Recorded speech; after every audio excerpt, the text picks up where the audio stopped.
Hi everybody, welcome to this video tutorial. This is just a quick one really. This is a way of doing dodge and burn in a non-destructive way. So we've got this picture here, and for those of you who don't know, dodge and burn refers to something back in the days of film where they would manipulate the light during the development of the film to either darken shadows or brighten highlights. We can do very similar today within things like Photoshop. You can in Lightroom to a degree, but we'll concentrate on Photoshop. So the first thing I'm going to do is I'm going to create a new layer. This new layer I'm going to fill with 50% grey. The shortcut for the fill is Shift and F5. So we want to put 50% grey fill, and the key to this is we want to set the blending mode to soft light. On your toolbar you will find the dodge and the burn tools are under the same tool. If you just hold down your button on one of those, you'll get the fly out menu to choose. So we're going to choose the burn tool firstly. This is what we use to make things darker. At the range at the top here, because we want to concentrate on the darkest points of the picture, we're going to set this to shadow with an exposure rate of 6%. Now what we need to do is, making sure we're on the soft light layer, the 50% grey, is we want to enhance the natural shadows that are there. Now I know as you're watching this you're probably not going to see much of a difference. You're going to need multiple strokes.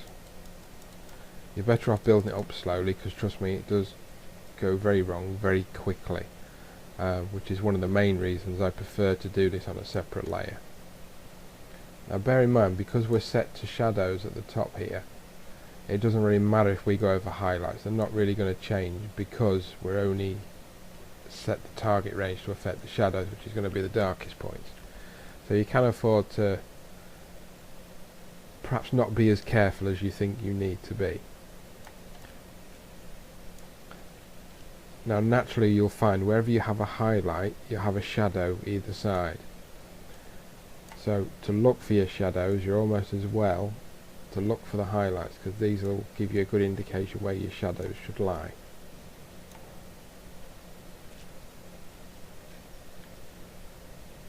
I'm going to get the top of that building there a little bit.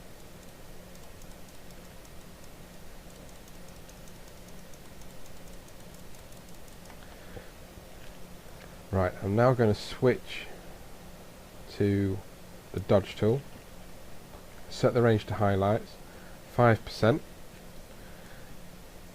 now we're going to run over the highlights. Bear in mind, if you do go a little bit over the top with this, you do have the opacity slider for the actual layer, so just gonna quickly go over those few windows there. There's a few highlights just in the side there. Now bear in mind, I'm not doing a great job of this, I'm just doing it for the sake of the video, so it's relatively quick and easy for you guys to see the effect, and get the general idea of how you'd work this into your own workflow. Now if I go back to this layer, this soft light layer, and I change this to normal, you'll be able to see exactly what we've done and where we've changed all the little tiny changes that are in there. Basically what the soft light blend mode is doing is it will only show colours that are either above or below 50% grey, but because it's on its own layer we can of course change the intensity of it. If I just flick that layer on and off, you can see what a big difference it's starting to make. I would say we probably want to work a little bit more in the sky. I may even be tempted to actually bring another sky in there and composite it in an overlay blend mode on top of the original one. But for now I think that's a good start.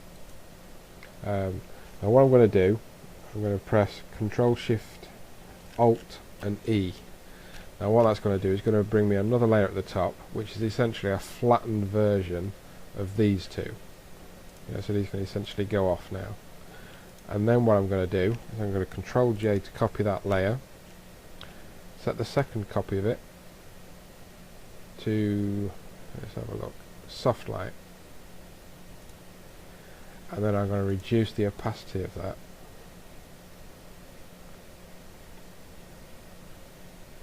Say 10%. Now if I turn that copy on and off, you can see that's adding to the contrast. It's probably a bit difficult for you to see on the video, so I'm just going to turn this up just so you can see a little bit better. You're actually adding to the contrast. Soft light is a contrast blending mode. But as you can see, with a dodge and burn layer, you can add selective contrast to where you want. You can, to be honest, even create new highlights where you didn't have them before, if that's what you want to do. And by making multiple copies of it, changing it to soft light, changing the opacity to suit your taste, you can add a little bit more contrast into it too. The only thing I would probably do to this now is perhaps create a vignette. An easy way to do this is just create a levels adjustment, select the mask, select a brush tool, foreground colour to black, make sure you are selected on the mask, and just select an area that you don't want the mask within. So if I just alt click on that mask there, you can see the white area will be our vignette. And just change the blacks down a little bit and the mid-tones a little bit. So there we have a layer mask around there.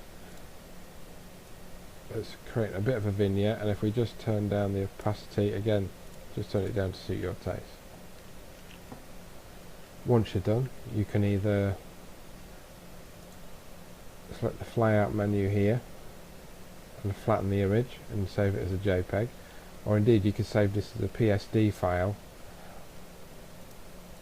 and do File, Save As,